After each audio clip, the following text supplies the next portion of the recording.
Bom, o que eu queria ver com vocês, até aproveitando essa introdução que eu fiz lá do livro do Ray Kurzweil, ele tenta adivinhar como é que vai ser o futuro. Certo. Ele coloca as tendências. E é E só tem isso que você quer, né? coisas... Que eles adivinhem o futuro agora, nesse Exatamente, para momento. saber onde eu vou investir, Claro, entendeu, entendi. Bolden? Essa é a finalidade aqui Óbvio. do podcast. Mas, por exemplo, ele fala lá de disrupção, ele coloca algo que me impressionou muito, ele fala sobre o sexo. Ele falou, na hora que o sexo virtual ficar muito mais barato que o sexo real, ele coloca a frase de um pensador, a humanidade está condenada. Ele fala isso. E se você olha hoje em dia, poxa, a Malu tem um sex shop. E ela tem um quadro lá que ela tem uma caixinha uma vez por mês.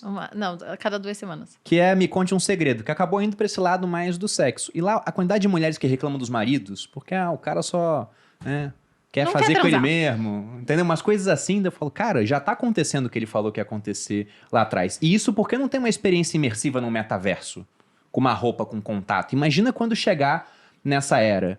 E até correlacionando, aliás, dando um contexto melhor para o comentário que eu tinha feito, ele fala que para coisas biológicas é isso, as coisas acontecem muito rápido, né? Um embrião se multiplicando lá e virando um feto, e depois mais lentas. Para a tecnologia é o contrário, demorou muito e agora está cada vez mais rápido. E ele fala que para essa tendência continuar, vai ser com base em IA, que as IAs vão ter capacidade de fazer isso muito melhor do que os seres humanos fazem. Então, o que vocês imaginam para o futuro? Para daqui a, por exemplo, não vou jogar lá na frente, porque como está mudando muito rápido, mas para uma década. O futurismo ele se ocupa de uma década, tá? 10 anos. E ele não é adivinhação, ele é baseado em sinais. Sim. A gente tem, tanto que isso que você está falando com relação a como que as relações sexuais têm se desenvolvido, isso já é um alerta há mais de 10 anos que os jovens, inclusive a geração Y, ela cresceu vendo pornografia de uma maneira muito mais fácil do que as gerações anteriores, e a relação deles com o sexo é muito mais espetacularizado. Para eles, para ser normal, é mais espetacularizado. E isso muda a sua percepção e expectativas. Se você junta com a tecnologia, a gente está falando agora de metaverso, porque veio vários ambientes 3D, mas desde 2003 existiu Second Life, e no Second Life já existiam casais que, mesmo você não tendo os dispositivos online, mas você tendo a interação dos avatares, que eles só se relacionavam por meio online. No Japão, já há mais de 10 anos, os jovens estão cada vez menos, mais jovens, menos interessados em contato físico. Eles querem fazer todos, não só na parte de relacionamento sexual, mas todos os outros tipos de contato por meio de interfaces digitais.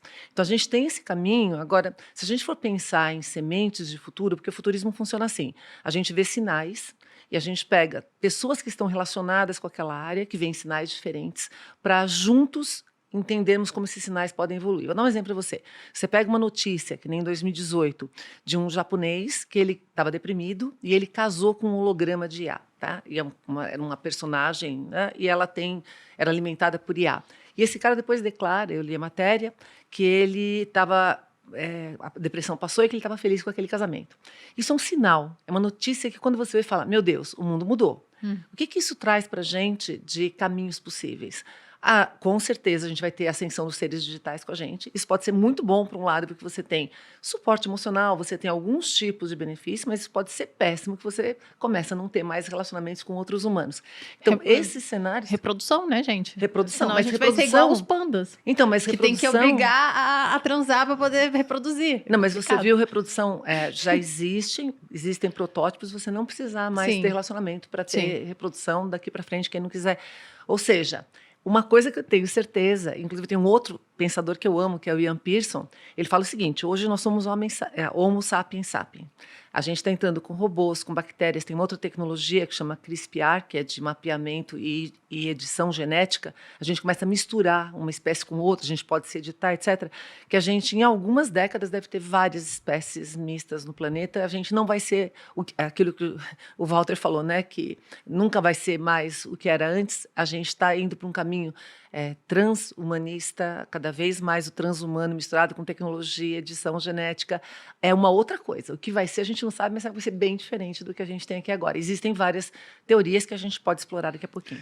Eu tenho a impressão, às vezes as pessoas falam, tanto eu quanto a Márcia somos futuristas, tal, mas eu acho muito importante que o futurismo, que sempre baseado em evidências, previa os próximos 10, 15 anos, né? Que a gente vai ter agora que fazer algo que é unir o conceito de futurismo com o conceito de nexialismo. E o que é o nexialismo? O nexialismo é uma análise também baseada em evidências, que nós chamamos análise de segunda onda e não de primeira onda. Dá um exemplo. Se no começo do século XIX, um futurista olhando o cenário, provavelmente preveria a invenção do automóvel. Um nexialista preveria os congestionamentos. É esta capacidade de ver o segundo anel de ocorrências que nós precisamos agora, porque a velocidade está tão mais rápida que o primeiro anel já é default. O problema é o que isso traz como consequência. Nós acabamos de falar aí.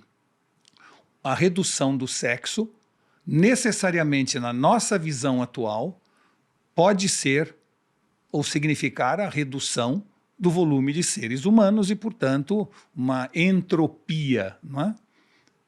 Ou não. E aí é que vem o nexialismo. Talvez a maior indústria do futuro seja as fábricas de bebês, que com CRISPR você consegue, inclusive, escolher a cor, o jeito, o tamanho, a altura do seu bebê. Então, a gente não sabe ainda, quando vê uma tendência, a gente tenta analisar aquela tendência e a nossa tendência é analisar com os olhos do passado e não com os olhos do futuro.